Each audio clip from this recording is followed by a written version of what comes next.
Hello viewers, welcome to my YouTube channel Assam City.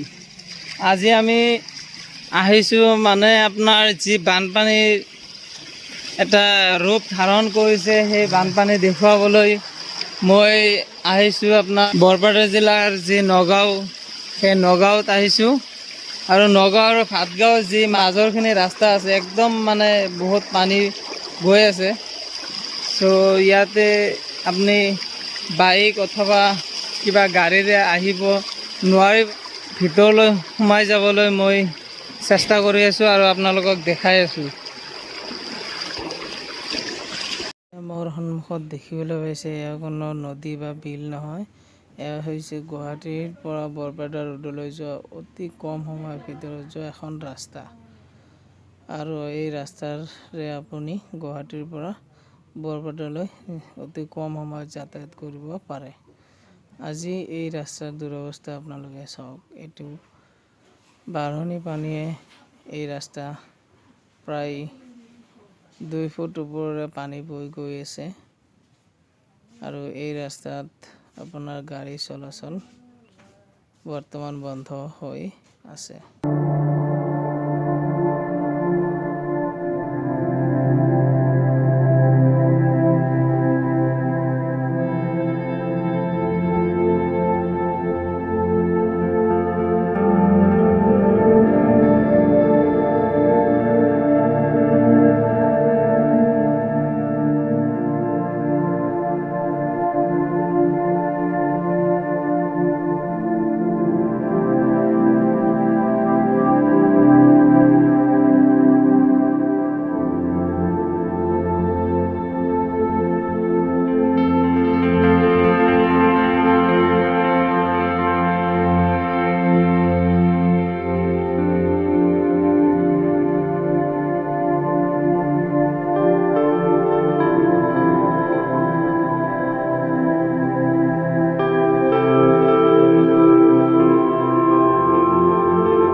দেখিবলৈ পাইছে এইখনে হৈছে ভাতগাঁও, য'ত প্ৰায় 1500 পৰা 1600 জনসংখ্যা ইয়াত আৰু এই ইয়াৰ মাটিকালি প্ৰায় 135 হেক্টৰ আৰু ইয়াত প্ৰায় সৰু সুৰা 300 পৰা 400 ঘৰ আছে আৰু গোটেই ঘৰ এতিয়া বৰ্তমান বানপানীৰ কবলত পৰিছে। আশা ৰাখিছোঁ এইখন চৰকাৰ এইখিনি অঞ্চলৰ কাৰণে কিছু সাহায্য প্ৰদান কৰিব। বানপানী যোৱাৰ আৰু আগত বানপানী এতিয়া যোৱাৰ পিছতো সাহায্য কৰিব বুলি আশা থাকিল। আৰু ইয়াৰে অতি পিছপৰা অঞ্চল বুলি জনা যায় আৰু এই অঞ্চলটোক অলপ সহায় সহযোগিতা আগবঢ়াবলৈ চৰকাৰলৈ এইটোৱে বিনম্ৰ অনুৰোধ।